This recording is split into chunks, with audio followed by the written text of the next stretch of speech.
Finally a breather. Things aren't exactly going according to plan. The Solas have some sort of shielding that protects them from our EMP weaponry, at least to a point. Even then, the flight here wasn't easy. Our dropship got to the installation barely in one piece. The thing shot some tracking missiles at us, but Kalara Desvo avoided them. They said their smaller size allowed them to perform more intricate maneuvers, and the fact that we're here is pretty good proof. Things got substantially worse when we drilled our way through to the side of the installation. The things were waiting for us. Didn't think they had the intelligence to put up that kind of defense, much less execute it. It was almost as if they were proper mechanicals, sentient, but not quite. Something was wrong about them, a little off. I've fought mechanicals before, worked along the side of them too, and I'd definitely been against soulless. These things were somewhere in the middle. It was a little unnerving. If we can take home some of the scraps of these things, I'd love to have some of our techies take a look at them, see what they can gather at least. But I have to say, just finishing this mission is a bit more of a pressing concern. Once we drilled our way in, we lost about half a dozen on breach, gunned down by laser and ballistic weapons fire.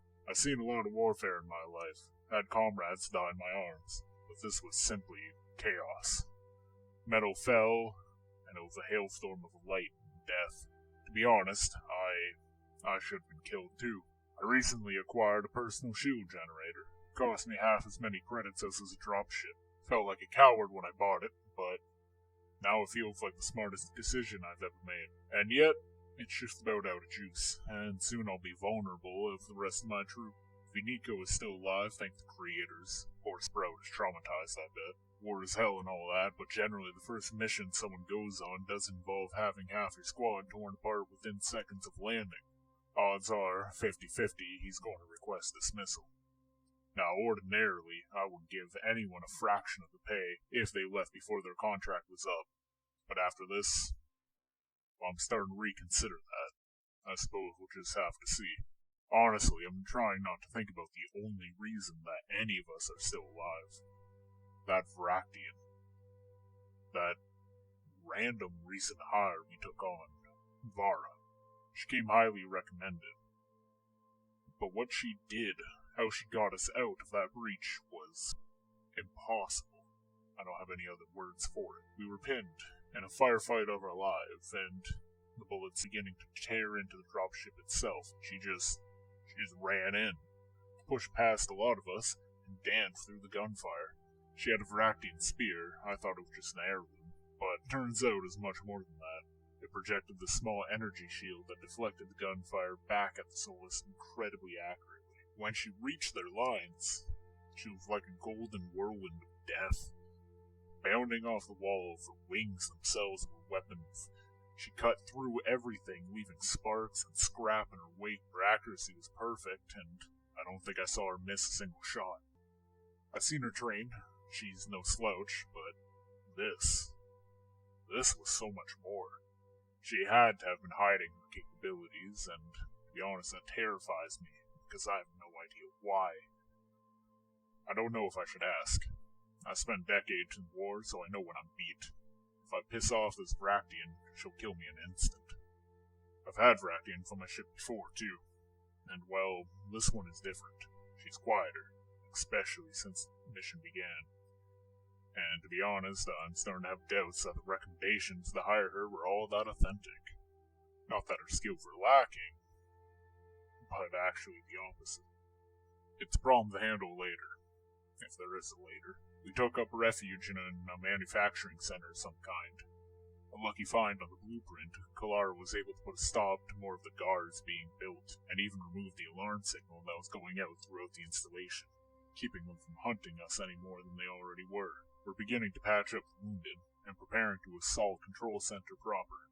It should be only a few corridors down.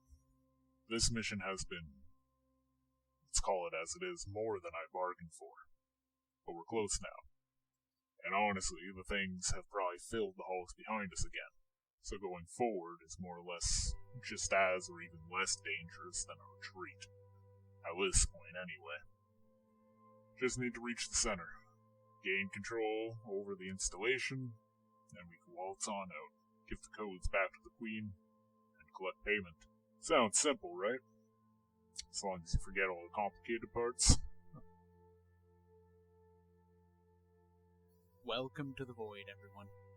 Today we will discuss the Avian Vractian people, a species with an incredibly unique history.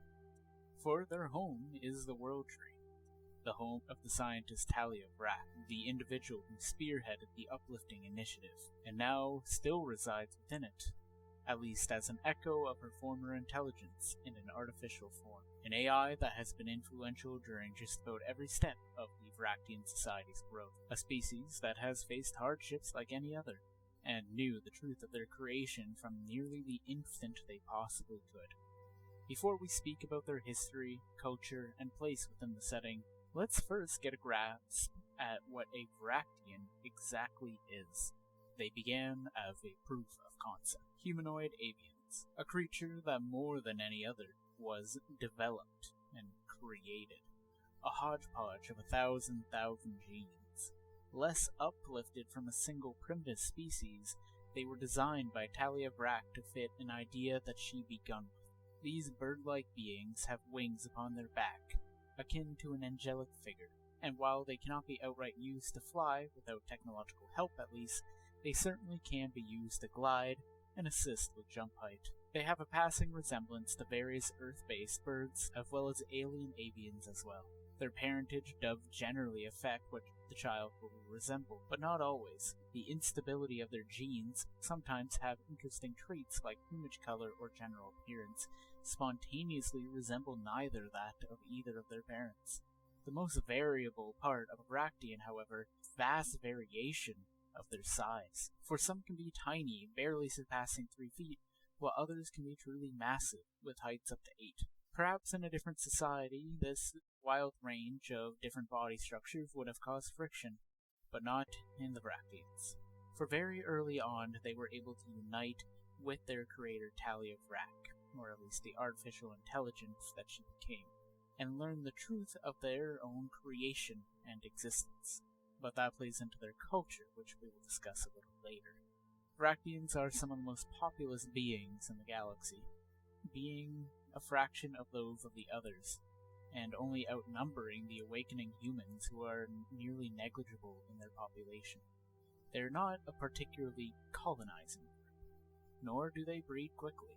As such, Vractians are more than others generally individualistic, arguably selfish, but with incredibly strong bonds to very few individuals, especially their small family groups. That leads us to culture and society. He said that it was created in a much less natural way than the others, their ideals and morals being instilled within their civilization in its infancy, from a nearly godlike being on their homeworld, or home installation rather. That perhaps bars a little bit more explanation. The World Tree is a massive moon-sized space installation, like a clear marble in the void that contains a single titanic tree, for reasons that we will explain later in the Vractian series proper. Anyway, most of their morals came from the artificial intelligence Talia Vrac, who instilled in them what her idea of a perfected humanity should be. Now, as a scientist with rather, let's call them unique morals and ethics, that does not necessarily mean a perfect society. Far, far, far from it. In short, they became very accepting of technology, integrating it into their lives as soon as they could safely do so. Safely being a key word, as they also became a society that was rather paranoid in general.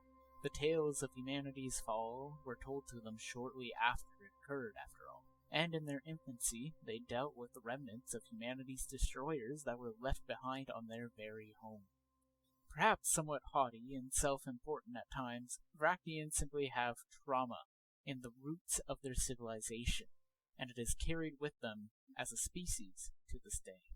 As such, they can be very defensive and protective of those they care for. Their stories, legends filled with how things can crumble down in an instant. Their government, all controlling due to it being an ancient, powerful artificial intelligence based upon one of humanity's greatest minds, is truly a benevolent ruler who wants nothing but the best for not only the Vractians, but all in the galaxy. That being said, that same artificial intelligence is very much out of touch and odd, perhaps degrading in a way over the millennia. It is, after all, not a Vractian, nor even really a human anymore. Despite all this, if one does gain friendship with a Vractian, it will more than likely be an unbreakable bond of loyalty and love for life. For Vractians cherish everything, knowing deep within their soul that truly nothing lasts forever. Upon Unity worlds, Vractians adjust rather well, perhaps can be somewhat entitled. They generally want what's best for all, and rarely refuse to work with other species. Due to their small number, one would simply expect less of them on any given Unity world, and even so may still have strong ties to their home system. In rare cases, however, those ties do get severed, and then one can find a truly unique being that can run the gambit of all kinds of personalities, and not all of them are good. Let us end with how they view humanity. After all, the Aroc view humanity as failed protectors and creators, not worthy of the mantle. The Aquatarians view them as competitors, trade partners, and equals. The Arboreals view them as creators and fallen gods. The Vractians perhaps see them for what they are, hurt. They know the tales. They were told them by Talia how perfect her world was, how perfect her galaxy was. Perhaps colored by rose-tinted glasses of her memory, they know how humanity was slaughtered mercilessly. Vractians are, of course, not a monolith, no species is, and each and every individual has their own ideals and thoughts. But one thing cannot be argued. Humanity, through their stories, was illuminated in a sympathetic light, and a Vractian will generally do what it can, so long as it's reasonable, to ensure that a human, especially one that was frozen and awoken in an unfamiliar galaxy, need not suffer any more pain than it already has. They are not stupid. If a human is cruel, they will see it as such, but will generally pity the person even then. And so we end the introduction on Vractians. Next, we have mechanicals and humans to come. I hope you stick with me for those as well, and I'll see you next time.